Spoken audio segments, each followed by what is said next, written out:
It's the week that we were warning you all about. Well, let's focus then on what the latest is from Donald Trump, who signed an executive order delaying his so-called Liberation Day tariffs once again until the start of next month. So letters have been sent to several major trading partners confirming the new levies will kick in on August the 1st. More are expected for countries who fail to agree a trade deal with the US. So let's have a look at some of the new tariffs that were announced this week. So the US has said it's planning to impose a new 25% tariff on products entering the country from South Korea and Japan. Japan sent almost $150 billion in goods to the US last year, making it America's fifth biggest supplier of imports. South Korea was also in the top 10. Trump also set out plans for a 40% tariff on goods from Myanmar and Laos and 35% on goods from Bangladesh. Meanwhile, South Africa found out it will receive a 30% tariff from the 1st of August. With the latest, here's our North America business correspondent, Michelle Fleury.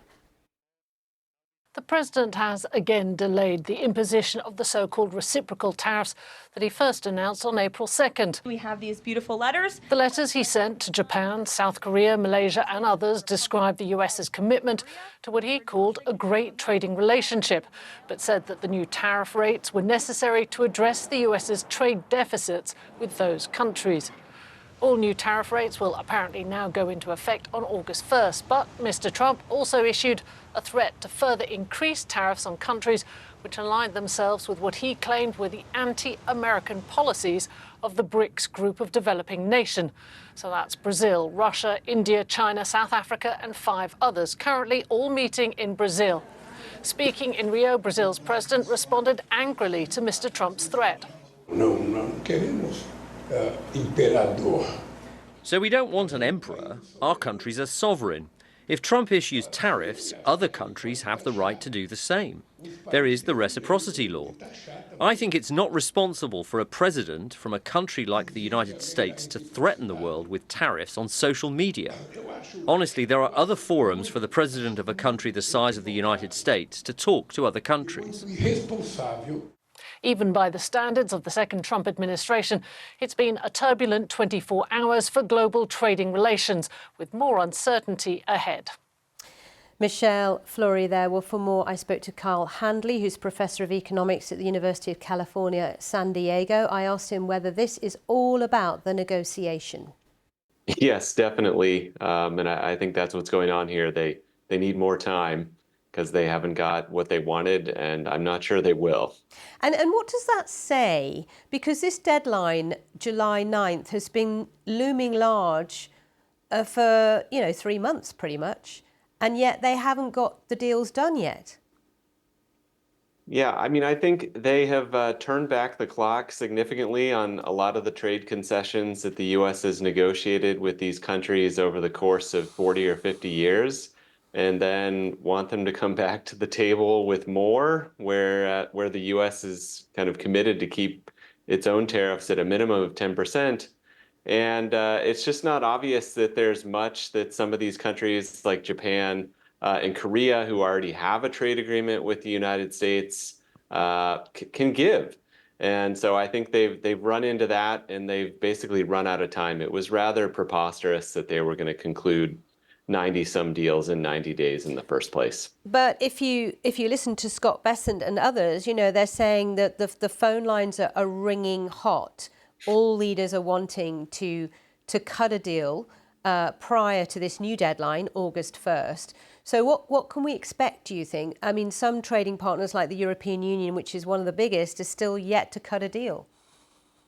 Yeah, so I think that's a great point. And what we're seeing is that some of the bigger countries or country groups like the European Union that probably have a lot more bargaining power are holding out and probably not offering the administration everything that it wants. I think that's the other reason why Trump was rather incensed that the BRICS countries, as you mentioned earlier, have to some degree sort of indicated they might try to ally against the United States. And that's again going to be a very large block of countries that might have more bargaining power versus the US trying to pick off everyone one by one or industry by industry.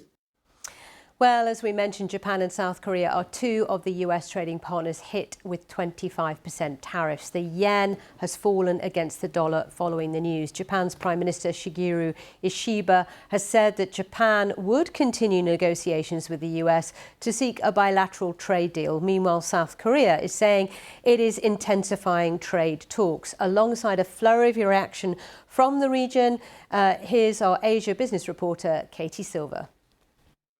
When we started this day, there did seem to be a lot more of, appeasing, saying, "Oh, we're keen to continue negotiations. We will continue to defend, the markets." We heard, for example, from South Korea saying that they were going to rush immediately to defend any market volatility, but very much about wanting to continue negotiations. I would say that the dialogue in the last hour or two does seem to be a little bit more robust. We've heard, for example, from Thailand's finance minister saying that they're not going to back down in their trade negotiations with the United States. We heard from him posting on X saying that he didn't think that the White House had considered their latest proposal because Thailand yesterday offered a lot of concessions to Washington, namely, for example, buying up Boeings and offering greater access for US energy into the Thai market, saying basically they didn't think that that had been considered yet. We've also heard from South Korea saying that any sort of trade deal would need to include both auto as well as steel sectoral tariffs. And of course, at the moment, these are more or less blanket across the board. The only country really that we've seen get any kind of exemption on these tariffs is, of course, the UK when it comes to car exemptions for up to 100,000 cars. South Korea is saying any deal would also need to include that. So in that sense, it does seem like it has become a little bit more robust. We've also heard from Japan. You mentioned that quote from Shigeru Ishiba. He also said that Japan wasn't going to be making any easy concessions. They were going to have robust talks and that they were going to, quote, defend what they need to defend. And of course, Shigeru Ishiba actually his government faces a key election in about 2 or so weeks. So he has these domestic issues at hand as well that he has to focus on as well. So interestingly, it's quite a mixed picture here. The markets, more or less, it's a sea of both green and red. So it doesn't seem like the markets are really finding this announcement any particular way. We're also hearing from the likes of Bangladesh. They're saying that they're going to negotiate, and Malaysia also hoping for something similar. Katie Silver there in our Asia Business Hub, where we've also had reaction to those tariffs from South Africa. President Cyril Ramaphosa, who you can see here, has questioned the reasoning behind the US's decision to impose a 30% tariff on all goods from South Africa going to the US. In a statement, Mr. Ramaphosa said it was based on a contested interpretation of the balance of trade between South Africa and the United States. Well, financial markets are trading across Europe now, and they've had a bit of a muted sort of day so far. They've only been going for about 40 minutes or so. On Wall Street, we saw quite sharp declines following the announcements of the new tariffs from the White House. All major US indexes closing in the red on Monday because of the new uncertainty. Michael Field, who's European equity strategist at Morningstar, said that it's likely markets will be responding to every twist and turn. Exactly right, Sally. And normally an extension of this tariff kind of stay, if you will, would be taken as good news by markets. But obviously, when further threats of increased tariffs are thrown out along with it, the market is taking that pretty badly. Yeah, and also we're looking at things like the yen weakening quite sharply in response. I mean, what do you expect to happen over the next few days? I mean, now that he said, okay, August 1st is the date, I guess markets are now again on tenterhooks up until then. And yet this is the summer season when we see sharp volatility because of thin trading levels.